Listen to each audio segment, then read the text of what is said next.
हर हर महादेव, हर हर महादेव, हर हर महादेव, हर हर महादेव। श्री शिवाय नमस्तुभ्यम, श्री शिवाय नमस्तुभ्यम, श्री शिवाय नमस्तुभ्यम, श्री शिवाय नमस्तुभ्यम, श्री शिवाय नमस्तुभ्यम। श्री राम जय राम, जय जय राम, प्रभु राम श्री राम, जय राम जय जय राम।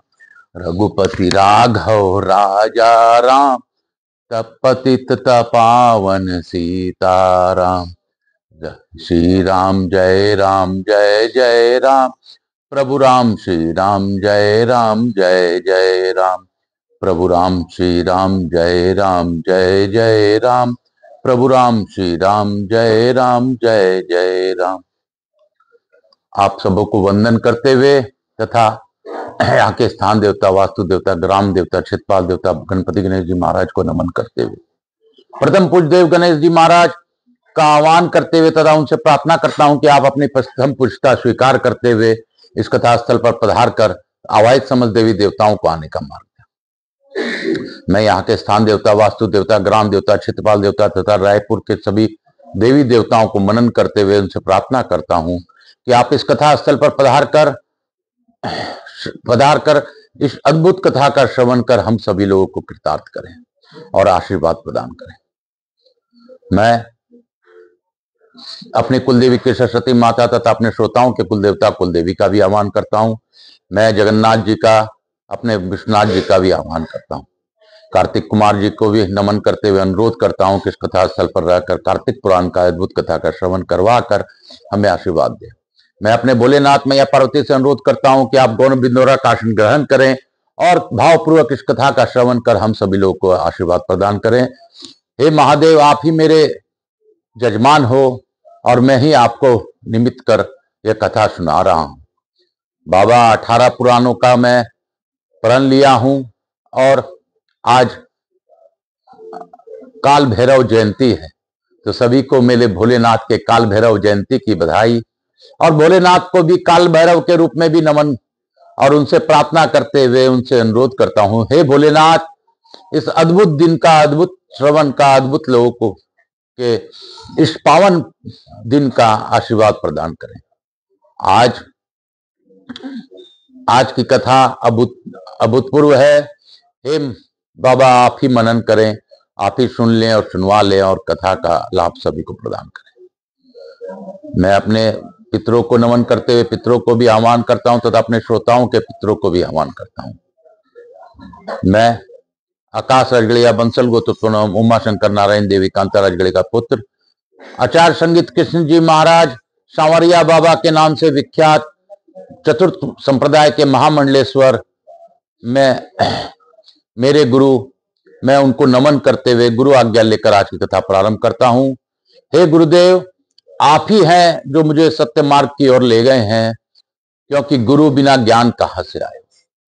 हे गुरुदेव, मैं आपके चरणों में नमन करते हुए आपसे अनुरोध करता हूं कि सभी देवताओं को प्रसन्न करवाने में आप मेरी सहायता कीजिए और सभी का कल्याण कीजिए। मैं पंडित प्रदीप जी मिश्रा को भी धन्यवाद देता हूं कि उनके द्वारा ही मैं शिव महापुराण की ओर आकर्षित हुआ, अब 18 पुराण पढ़ने के लिए प्रेरित हुआ। काल हर दुख हर दारी धर कष्ट हर, हर हर महादेव। बोलो बम, बोल बम का नारा है, बाबा एक सहारा है। बोल बम, नाच के बम, गा के बम, बोलो बम, बोलो बम, बोल बम। अरे बोलो बम, बोलो बम, नाच के बम, गा के बम, बोल बम, बोल बम, बोल बम, बोल बम, चांदवी बम, बोलो बम, ताली बम, बोलो बम, तालियां बजाओ, बोलो बम, बोलो बम, बोलो बम, बोलो बम, बोलो बम। हर हर महादेव। मैं अपने विश्वनाथ जी का ध्यान करते हुए काशी काशी शिव काशी मोक्ष नगरी काशी की जय। कल हम लोगों ने अभूतपूर्व कथा श्रवण किया। कल हम लोगों ने जाना श्री रामचंद्र जी की धनुष कोटि में स्नान करने से पूरा परावसु के पातक का नाश हो गया था, इसलिए सब मुनियों ने उन्हें स्वीकार किया। बोलो शंकर भगवान है की जय, बोलो मेरे भोलेनाथ है की जय। काल हर दुख हर दारी धरा कष्ट हर, हर हर महादेव। सूत जी कहते हैं, अब मैं धनुष कोटि की प्रशंसा में सियार और वानर के संवाद का वर्णन करता हूं। प्राचीन काल में एक स्थान पर सियार और वानर रहते थे। दोनों को अपने पूर्व जन्म की बातों का स्मरण था। वे दोनों परस्पर मित्र थे। सियार का नाम रुद्र भूमिष्ठ था।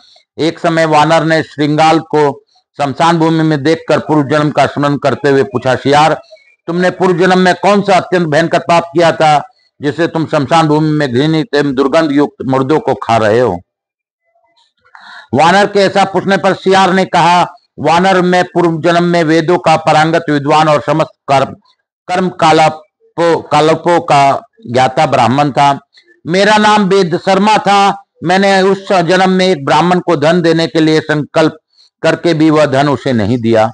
उसी से सियार हुआ और अब इस प्रकार के अत्यंत घृणित पदार्थों को खाता हूं, जो दुरात्मा देने को प्रतिज्ञा करके भी कोई वस्तु नहीं देते हैं। वे अत्यंत घृणित सियार की योनि को प्राप्त होते हैं। वानर ब्राह्मण को देने की प्रतिज्ञा करके यदि वह वस्तु उसे न दी जाए तो उसी क्षण उसके 10 जन्मों का पुण्य नष्ट हो जाता है। इसलिए समझदार मनुष्य को उचित है कि वह दोनों को प्रतिज्ञा करने पर उस वस्तु को अवश्य दे डाले। ऐसा कहकर सियार ने वानर से पूछा, तुमने क्या पाप किया था जो वानर हो गए? वानर बोला, पूर्व जन्म में मैं भी ब्राह्मण था। मेरा नाम वेदनाथ था। मेरे पिता का नाम विश्वनाथ नाम से विख्यात थे और मेरा माता का नाम कमलालिया था। सियार, पूर्व जन्म में मैं भी तुम्हारी तरफ तुम्हारा मित्रता थी। तुम इस बात को नहीं जानते हो, परंतु पुण्य के गौरव से मुझे इसका स्मरण है। पूर्व जन्म में मैंने ब्राह्मण का शाक चुरा लिया था। उसी पाप से मैं वानर हुआ हूं। अतः ब्राह्मण का धन अपहरण नहीं करना चाहिए। ब्राह्मण का धन लेने से नरक होता है और नरक भोगने के बाद वानर को योनि मिलती है। ब्राह्मण का धन अपहरण करने से बढ़कर कोई पाप नहीं है। विष तो केवल पीने वाले को मारता है, किंतु ब्राह्मण का धन समुचे कुल को जला डालता है। ब्राह्मण के धन का अपहरण करने से पापी मनुष्य कुंभी पाक नामक नरक में पकाया जाता है। पश्चात शेष पापों के फलस्वरूप वह वानर योनि को प्राप्त होता है। इसलिए ब्राह्मण के धन का अपहरण नहीं करना चाहिए। उनके साथ सदा क्षमा का ही व्यवहार करना चाहिए। बालक, दरिद्र, कृपण तथा वेद शास्त्र आदि के ज्ञान शून्य ब्राह्मणों का भी अपमान नहीं करना चाहिए, क्योंकि क्रोध में आने पर वे अग्नि के समान भस्म कर देने वाले हो जाते हैं। सियार, कितने ही समय से ऐसा कष्ट भोगते हुए हम दोनों को इस पाप से छुड़ाने वाला कौन होगा? सियार और वानर इस प्रकार बातचीत कर रहे थे। इतने में देवयोग से अथवा पूर्व जन्म के किसी पुण्यवश वहां महा तेजस्वी सिंधु द्वीप नामक मुनि स्वेच्छा अनुसार घूमते हुए आ पहुंचे। वे रुद्राक्ष की माला से विभूषित हो भगवान शिव के नामों का कीर्तन कर रहे थे। सियार और वानर ने मुनि को देखकर प्रणाम किया तथा इस प्रकार पूछा, भगवान, आप सब धर्मों के ज्ञाता हैं। अपनी कृपा दृष्टि से हमारी ओर देखिए और हम दोनों की रक्षा कीजिए। हमारी वानर और सियार की योनि जिस उपाय से छूट जाए उसे बताने की कृपा कीजिए। साधु पुरुष सदा किसी प्रकार की उपेक्षा न रखते हुए अपनी कृपा दृष्टि से अनाथों, दीनों, अज्ञानियों, बालकों तथा रोग पीड़ित मनुष्यों की रक्षा करते हैं। उन दोनों के ऐसा कहने पर महामुनि सिंधु द्वीप ने मन ही मन बहुत देर तक विचार किया और इस प्रकार का, सियार और वानर, तुम दोनों के पाप के शांति के लिए मैं एक उपाय बताता हूं। तुम दोनों दक्षिण समुद्र के तट पर श्री रामचंद्र जी के धनुष कोटि तीर्थ में शीघ्र जाकर स्नान करो।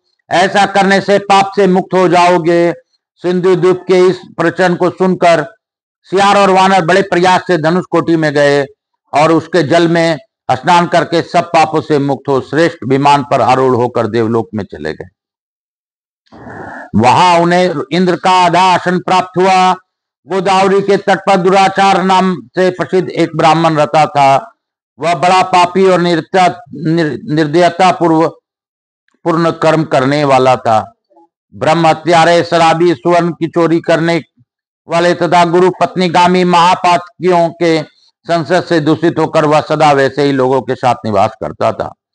महापातकियों के संसर्ग दोष से उस ब्राह्मण के कि ब्राह्मणता पूर्णतः नष्ट हो गई थी। ब्राह्मणता से हीन उस दुराचार ब्राह्मण को एक महाभयंकर महाबलवान बेताल ने अपने अधीन कर लिया।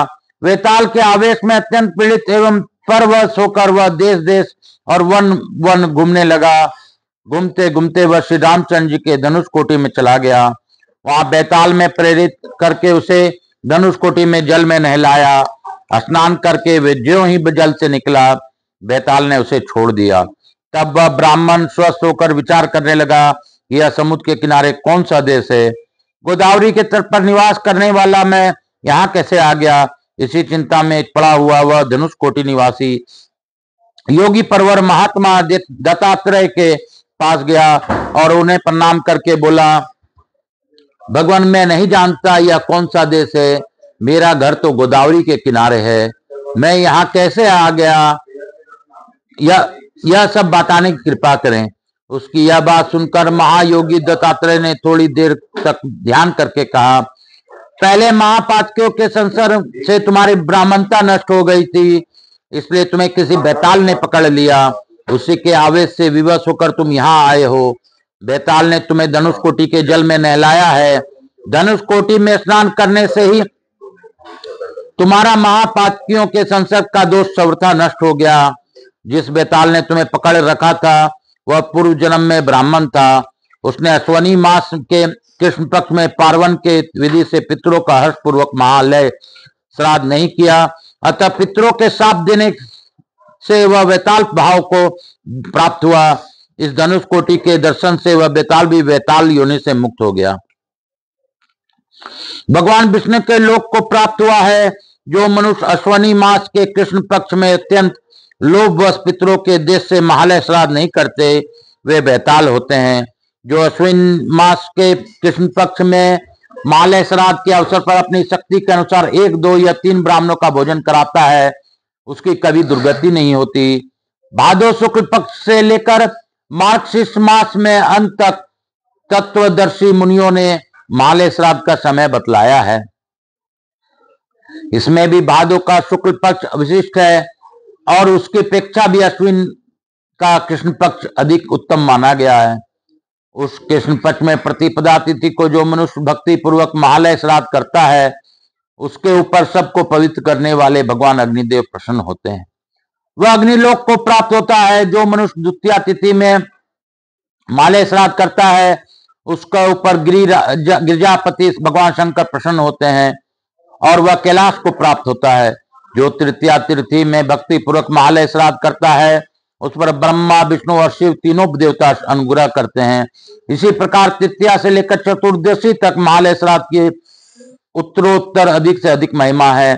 जो मनुष्य भक्ति पूर्वक अमावस्या तिथि में महालय श्राद्ध करता है, उसके पितरों का अंत काल तक तृप्ति बनी रहती है। स्वर्गलोक में देवताओं को अमृत पीने से जो तृप्ति प्राप्त होती है, वैसी अनंत तृप्ति पितरों को अमावस्या में महालय श्राद्ध करने से होती है। अमावस्या तिथि भगवान शंकर को अत्यंत प्रिय है। यह परम शांत तिथि है, जिसमें महालय श्राद्ध करके वेद वेता ब्राह्मणों को भोजन कराना चाहिए। अमावस्या को श्राद्ध करने वाला पुरुष प्रत्यगात्मा और ब्रह्म की एकता को जानकर सायुज्य मोक्ष को प्राप्त होता है। भाद्रपद मास आने पर देव स्वरूप पितर हर्ष से नाचने लगते हैं। हमारे पुत्र हम लोगों को तृप्ति के उद्देश्य से श्रेष्ठ ब्राह्मणों को भोजन कराएंगे। उस भोजन से हमें अत्यंत दारुण नरक का क्लेश नहीं भोगना पड़ेगा। जब तक चंद्रमा तथा सूर्य बने रहेंगे, तब तक हमारा स्वर्गलोक में निवास होगा। पितरों की तृप्ति देने वाले भाद्रपद मास एवं अश्विन मास प्राप्त होने पर प्रतिदिन भक्ति पूर्वक एक एक ब्राह्मणों को भोजन कराना चाहिए। इससे अधिक पितृकुल और मातृकुल के पितर तृप्ति को प्राप्त होते हैं। अश्विन कृष्ण सप्तमी से लेकर अमावस्या तक मनुष्य प्रतिदिन 3-3 ब्राह्मणों का सत्कार पूर्वक भोजन करावे। द्वादशी से लेकर अमावस्या तक तो अवश्य ऐसा करे। वेद वेता ब्राह्मणों को इस प्रकार भोजन करावे जिससे उन्हें पूर्णतः तृप्ति हो। उस ब्राह्मण की तृप्ति से ब्रह्मा, विष्णु और शिव तृप्त होते हैं। अग्नि अग्निश्वात आदि पितर, इंद्र आदि देवता और अधिक कहाँ तक कहें, तीनों लोग भी तृप्त होते हैं। मनुष्य महालय पार्वंत विधि से श्राद्ध करे। महालय श्राद्ध से मैं पितृकुल की पितरों की भांति मातृकुल के माता महादि पितरों को भी प्रसन्नता पूर्वक भोजन कराना चाहिए। भोजन के पश्चात यथाशक्ति दक्षिणा देनी चाहिए। जैसी आगे चलने वाले बैलों के बिना गाड़ी रास्ते में आगे नहीं बढ़ती, उसी प्रकार पितृपक्ष यज्ञ भी बिना दक्षिणा के सफल नहीं होता। अतः कल्याण की सिद्धि के लिए महालय श्राद्ध अवश्य करना चाहिए। यदि माता पिता के क्षया के दिन एक अदिष्ट श्राद्ध भूल से न किया गया हो तो भी महालय श्राद्ध अवश्य करें। यदि अपने पास शक्ति न हो तो दूसरे के धन की याचना करके भी पितरों का महालय श्राद्ध करें। पहले ब्राह्मणों से याचना करनी चाहिए। यदि उनसे धन धानी आदि की प्राप्ति न हो तो महालय श्राद्ध करने की इच्छा से उत्तम क्षत्रियों के यहाँ याचना करें। यदि क्षत्रिय भी देने वाले न हो तो वैश्यों से मांगे। यदि लोक में वैश्य भी दाता न हो तो पितरों की तृप्ति के लिए भाद्रपद मास में गोग्रास अर्पण करें। यदि भादो या अश्विन मास में सूतक आदि के द्वारा श्राद्ध में विघ्न उपस्थित हो जाए तो सूतक का समय निर्मित होने पर अगन मास के भीतर किसी दिन भी पार्वन श्राद्ध कर लेना चाहिए। विद्वान पुरुष को चाहिए कि वह महालय श्राद्ध के लिए 9 ब्राह्मणों का वरण करे। एक ब्राह्मण पिता के लिए, एक पितामह के लिए और एक पर पितामह के लिए वरण करें। इसी प्रकार मातामह, परमातामह और वृद्ध परमातामह के लिए भी एक एक ब्राह्मण का वरण करें। 2 श्रेष्ठ ब्राह्मणों का वरण विश्व देवों के लिए करें और एक वेता ब्राह्मण का वरण भगवान विष्णु के लिए करना चाहिए। अथवा पितृवर्ग के लिए एक, मातामह वर्ग के लिए एक, विश्व देवों के लिए एक और भगवान विष्णु के लिए एक। इस प्रकार 4 ब्राह्मणों का महालय श्राद्ध के लिए वरण करें। ये ब्राह्मण वेदज्ञ एवं सुशील होने चाहिए। जो खोटे स्वभाव वाले ब्राह्मणों का वरण करता है वह श्राद्ध का घातक है। भाद्रपद शुक्ल पक्ष में अथवा विशेषतः अश्विन कृष्ण पक्ष में महालय श्राद्ध करना चाहिए। जो श्रद्धा पूर्वक इस प्रकार महालय श्राद्ध करता है वह सब तीर्थों में स्नान करने का फल पा लेता है। महालय श्राद्ध नित्य कर्म में गिना जाता है, अतः उसे न करने पर भी बड़ा भारी पाप लगता है। धर्मपुत्र युधिष्ठिर वनवास में महालय श्राद्ध करने से ही दुख से के समुद्र से पार हो धृतराष्ट्र पुत्रों को मारकर युद्ध में विजयी हुए।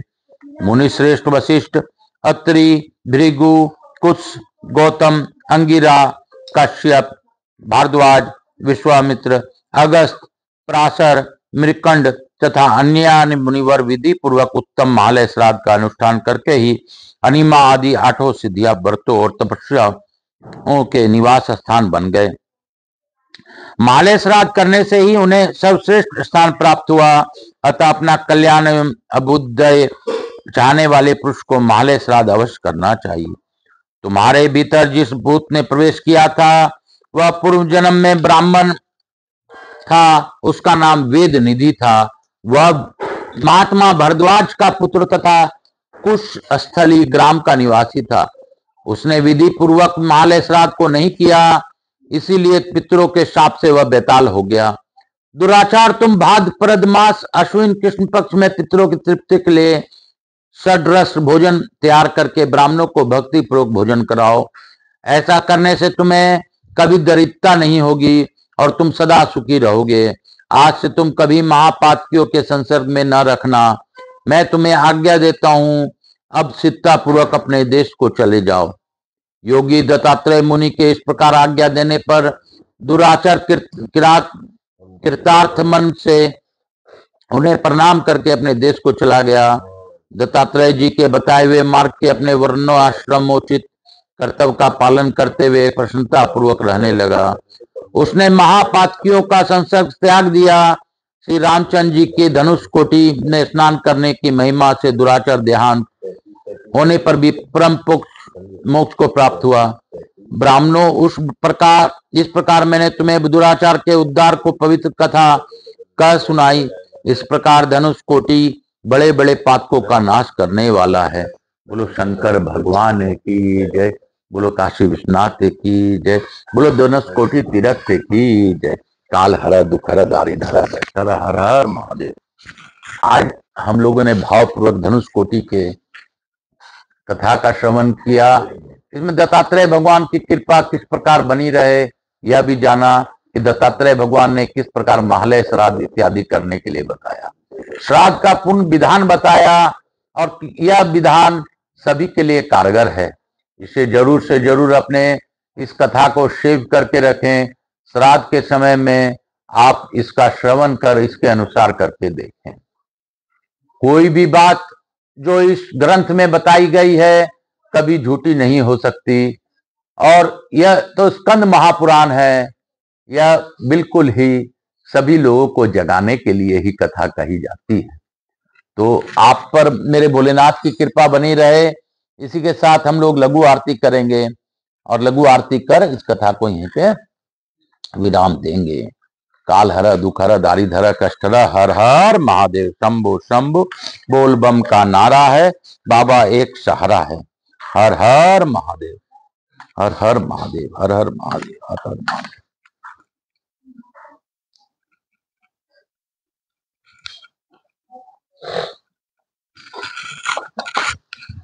कर्पूर गौरम करुणावतारम संसार सारम भुजगेंद्रहारम सदा वसंतम हृदयारविंदे भवम भवानी सहितम नमामि।